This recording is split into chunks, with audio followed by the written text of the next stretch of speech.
Okay guys, so we're back for round 2 on Baron Mordo, and I decided to slap a CTP of energy on him in order to see just how much damage I can squeeze out of this guy, because unlike the Ancient One, who offers the utility of a support and a leadership, Baron Mordo only brings damage to the table. And although damage is king, damage is fleeting, meaning you might have the top DPS in the game today, and in 6 months no one, and I mean no one, remembers your name. So what we're gonna do today is take a look at how good his damage is, and if you guys want to see more of him, I might do a comparison between him and some other top tier characters, whether in his class or at the very top of the game, so you can see where he ranks compared to them. So leave me your thoughts in the comments. With that being said, let's get to work. So this is the ISO set, and we don't have his artifact. I don't think I'm gonna go for it personally. I don't really see the need to spend all those crystals for Mordo's artifact. I would have liked if he had Ignore Iframe natively, but getting Ignore Iframe from an artifact that's on a cooldown, I doubt it's gonna help him very much in timeline battle. It could come in handy for Alliance Conquest, and that would literally be the only reason why I would go for it, because I do play Alliance Conquest quite seriously. Anyways, Mythic Uniform. Okay, so we're kicking things off against Infinity Ultron. Stage 14, the same exact stage I used the Ancient One on. I want to see how he does. Okay, so decent damage.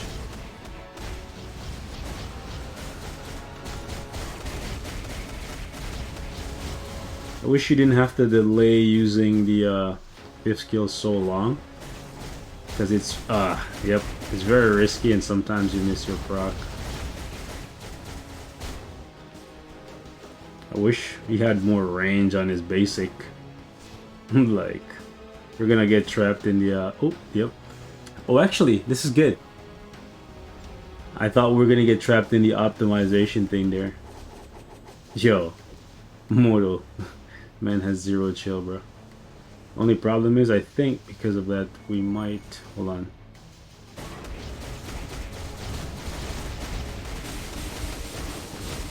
I think the proc was off there.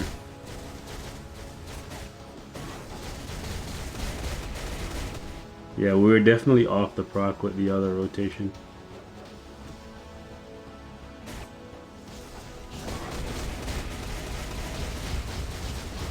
Okay, so decent damage.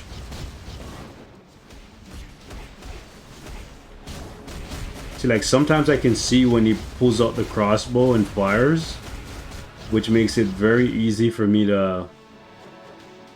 Okay, you know what? Let's just let him do his thing so we don't get killed. Okay. But yeah, as I was saying, sometimes it's very easy for me to see when he pulls out the crossbows or crossbow and fires. So it's super easy to cancel. But then other times, it's pretty tough to cancel on time based on what's on the screen and whatnot.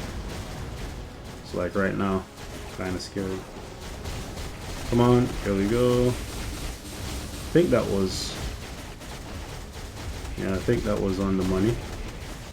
I was kind of hoping we could get the 4th skill off, but it's okay.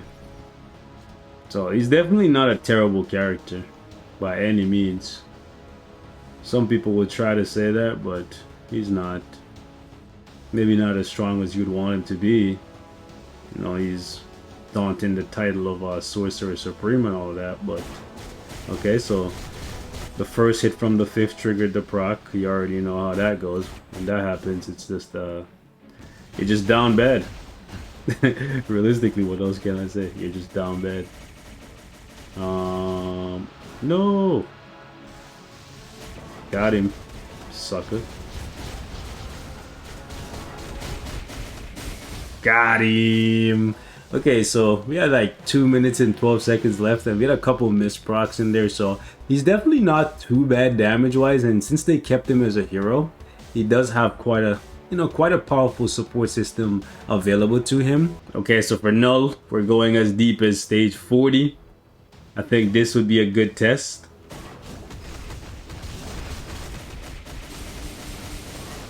Okay, so we got 6 bars.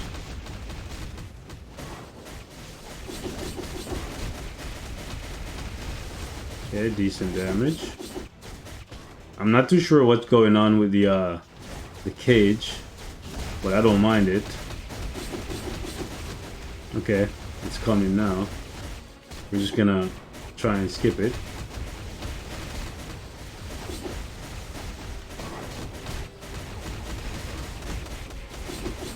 Okay, so let's see if we can hit the next rotation on the Brock.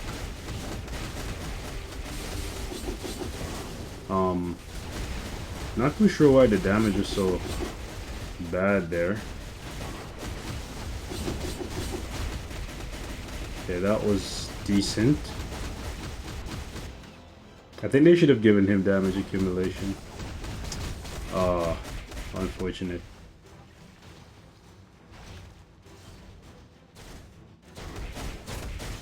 Come on. The range on the 4 is actually really good, but like right here in this last portion, I'm trying to save the awaken skill, but maybe it was to my own detriment to save it. But the proc just kept triggering early. There's not really much I could do about it. That's just gonna happen.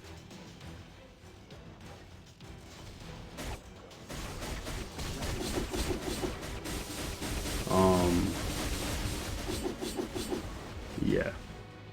I missed out on some damage there.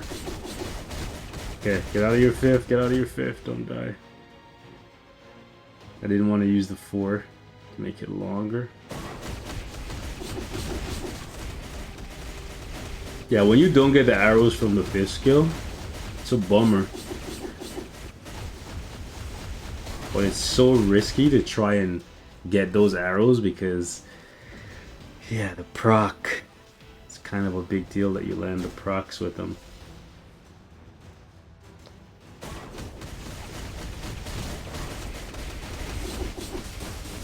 Definitely not as easy to use as Wong.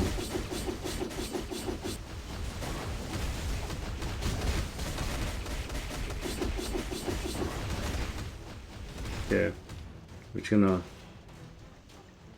dodge those.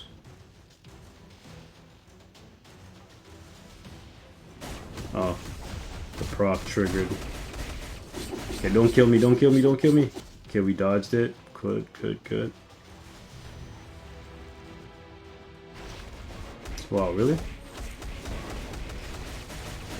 He got guard broken on his 5th kill. Bummer, man. Wait, who's pushing? Okay, somebody was pushing null, and that kind of threw things off a little bit, but oof, got like no space left. Alrighty. I don't think I want to use his awaken skill, but I'm gonna have to.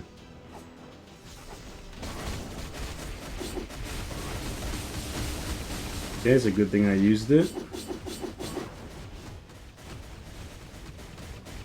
Okay, we have like 10 seconds. We're just gonna let him jump. Okay. Okay. I think we might be able to to beat here. It really just comes down to landing the procs. We have damage reduction, but I don't think we can tank that symbiote pool around him, so we're just gonna have to wait and kind of like bank on hitting the proc on the awaken skill here. Okay, we got it. Not as much damage as I was hoping for, to be honest with you. And wow, we missed the proc there at the end.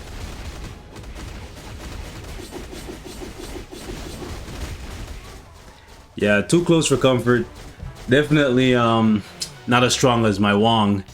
Or, you know what, it might not be a strength issue, it might be a consistency issue. Meaning, the damage might be there, and it looks like it's there when you're able to like line things up perfectly.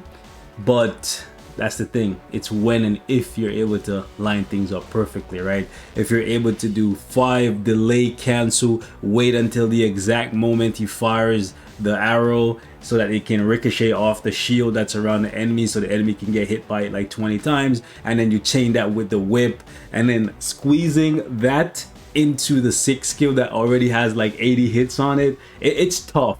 Trust me, it's tough to land the procs consistently for a full 5 minutes. It's not like Wong where you can just flex and be sexy and just hit those procs and get big juicy damage. Not saying Wong is the strongest character in the world, but I'm just saying the ease of use is there for Wong, whereas with Mordo it's a little bit more stressful. Definitely good damage, but it's a little bit more stressful to play him. So unfortunately, when it comes to Baron Mordo, the highest we can do with him is actually like 24, because of the fact that he's not a villain, he doesn't have the leadership tag, obviously he's not a female, and he's not a combat type. So let's just see how fast we can cut through 24 now that we have a CTP of energy on him. Now, if I remember correctly, I believe my Wong did this whole stage when I gave him an energy in about 90 seconds. So it would be nice if Mordo could do something similar. Oh, come on. Well, at least he broke in like, what was that, like 15 seconds? But it's really rather irritating when the proc triggers early at the very beginning of 5th skill. See, that's spice. That is spice right there. Okay. Now, can we hit the proc here?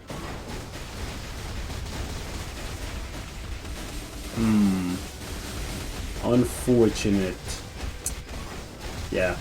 With everything that's going on, landing his proc. Oh boy.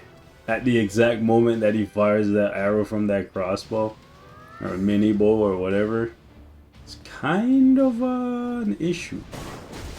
Not gonna lie. Range on the 4 though, kinda nice. That whip, actually kind of vicious. Okay, nice, nice. Not 10 bars, but still nice. Yeah, we missed out on some damage there. Feels bad.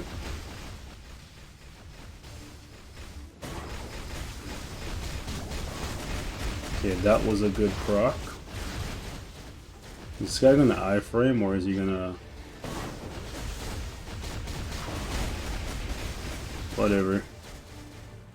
Yeah, so it's gonna take about 2 minutes to do it, which is not slow, considering we had like a bunch of missed procs.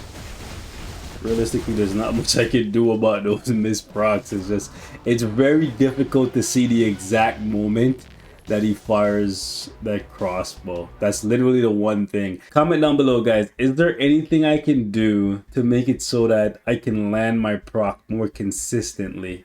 I'll be going through the comments as often as possible to try and see if there's any advice that you guys can give me, because literally his 5th skill comes down to timing it just right. When he fires that crossbow, that's exactly when you want to cancel, but like, you don't have the luxury right there, right? You don't have the luxury of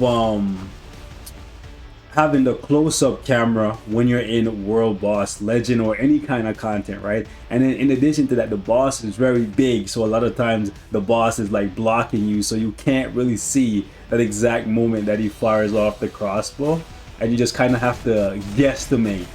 And if you cancel it too soon, you miss out on all of that extra damage. Like if I go in and I just stop right there, you can see I don't get any of that extra damage from the bows firing around. So yeah, it's kind of annoying. Like look at all those hits from the additional bows, not bows, the additional arrows like ricocheting, right, to ramp up the chain hit damage and stuff from the CTP of energy. So I would have liked it if there's one thing that I would have liked, is that if the 5th skill was instantly cancelable, or if it was cancelable as soon as that dome had spawned. But yeah, I think if you were going to skip a uniform from this update, it's probably Baron Mordo. I think you'll probably be better off with somebody like Wong, because Wong is going to be useful pretty much forever, because he has that mystic buff that applies to all magic allies. And in addition to that, he himself is a better, more consistent DPS than Baron Mordo.